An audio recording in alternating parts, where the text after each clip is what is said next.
Good morning students. आज आप लोग बीज गणितीय व्यंजक क्लास 8 आप लोग इसके बारे में बहुत कुछ जानते हैं। स्टार्टिंग से आपने पढ़ रखा है। क्लास 6 से हम आपको पढ़ाते हैं कि अगर आधार समान होता है तो घातें जुड़ जाती हैं, बट कंडीशन ये होती है कि आपस में गुणे का निशान लगा होना चाहिए। आधार समान हो, घातें घट जाती हैं, बट कंडीशन ये होती है कि उन संख्याओं के बीच में क्या किसका निशान होना चाहिए? भाग का निशान होना चाहिए। तो ये छोटी सी चीजें स्टूडेंट्स जो आपको याद रखनी है कि अगर आधार समान है, गुणा हो रहा है तो घातें जुड़ेंगी, और आधार समान है, भाग हो रहा है तो घातें घटेंगी। अब आधार और घात एक बार फिर से मैं आपको रिमाइंडर दे दे रहा हूं जिससे आपको याद रहे। जैसे x की पावर 8, इसको जो सर पे रखी होती वो होती पावर, इसको हम लोग बोलते हैं हिंदी में घात, और जिसको जो चीज नीचे होती है वो होता है आधार, उसको हम लोग बोलते हैं बेस। आपको याद कैसे रखना है कि ऊपर की चीज पावर होती है, तो याद रखिए एक सिंपल सी बात है जिससे आप लोग इस चीज को याद रखें कि ह्यूमन बीइंग जो होते हैं, जो मनुष्य होते हैं, उनकी पावर उनके दिमाग में होती है। कहते हैं कि दिमाग की ताकत सबसे बड़ी ताकत होती है, तो और दिमाग हमारा कहाँ होता है? ऊपर। इसीलिए पावर हमेशा कहाँ लगती है? ऊपर, और नीचे वाला मेरा क्या हो जाता है? आधार। ठीक है स्टूडेंट, अब देखिए गुणा करना है। गुणे करने में क्या होता है याद रखिएगा, संख्या संख्या का आपस में गुणा होता है, और अलजेब्रिक डिजिट यानी ABCD से लेकर Z तक के डिजिट्स का आपस में मल्टीप्लिकेशन होता है। तो वैसे ही इसमें भी हम पहले संख्या संख्या का आपस में मल्टीप्लाई करेंगे। 14 5 ये मेरा आ गया 70। अब देखिए, अब x की पावर 8 है, तो एक काम करिए, डायरेक्ट गुणा मत करिए, थोड़ा सा और अच्छी तरीके से इसको हम लोग एक्सप्लेन कर देते हैं जिससे सम देखने में थोड़ा सा अच्छा लगे और आपको इजीली समझ में आए। देखिए 14 x की पावर 8 लिख लीजिए, को का मतलब होता है multiply of 5 x square y z। ठीक, अब देखिए वही काम, डिजिट डिजिट का आपस में मल्टीप्लाई किया, 14 5 70 आ गया। अब देखिए, अब यहाँ पे x है, यहाँ पे भी क्या है? x। तो इन दोनों के आधार कैसे हो गए हैं? समान, और सबके बीच में किसका निशान लगा है? गुणे का। इसका मतलब घातें क्या होंगी? आपस में जुड़ जाएंगी, यानी x की पावर 8 प्लस 2, इसकी 8 थी और इसकी पावर 2 थी, जोड़ दिया, और बाकी डिजिट्स को मैंने as it is note down कर दिया। इसका ऐड कर दीजिए तो x की पावर 10 y z, ये आपका हो गया आंसर। कोई प्रॉब्लम तो नहीं बेटा? अब नेक्स्ट देखिए, नेक्स्ट क्वेश्चन क्या है। फिर इसको पहले मल्टीप्लीकेशन के साइन में लिख लीजिए, 3 y square z into 8 x square y cube z square. ठीक है, अब देखिए स्टूडेंट्स, हम लोग इसमें क्या करते हैं, सबसे पहले डिजिट और डिजिट का आपस में मल्टीप्लाई करेंगे। डिजिट मतलब मैथमेटिकल डिजिट्स का आपस में मल्टीप्लाई कर देते हैं। तो 8 3 22।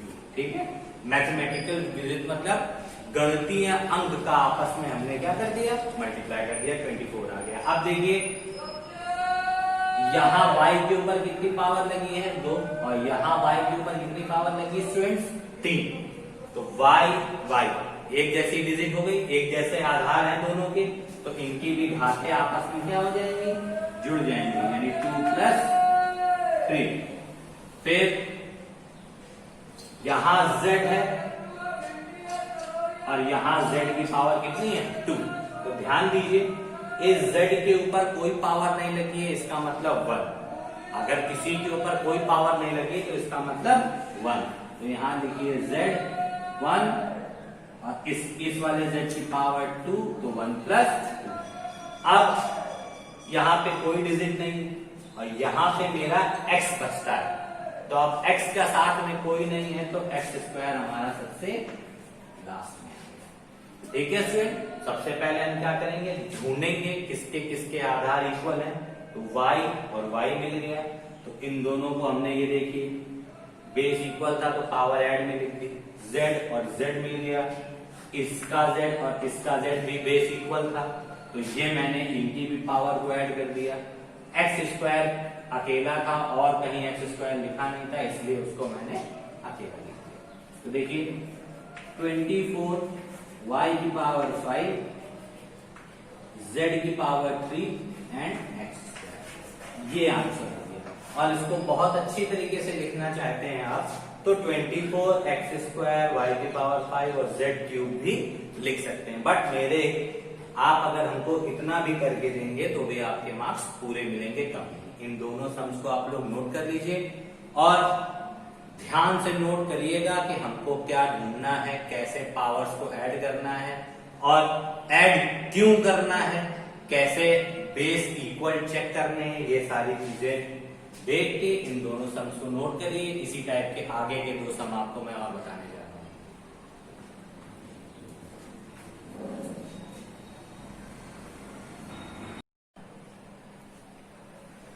देखिए स्टूडेंट, दूसरा क्वेश्चन है -3x square Y square Z को 7x क्यूब वाई स्क्वायर से, सेम प्रोसेस है, माइनस का साइन लगाया, X square Y square Z को का मीन्स मल्टीप्लाई 7x क्यूब और ये वाई स्क्वायर।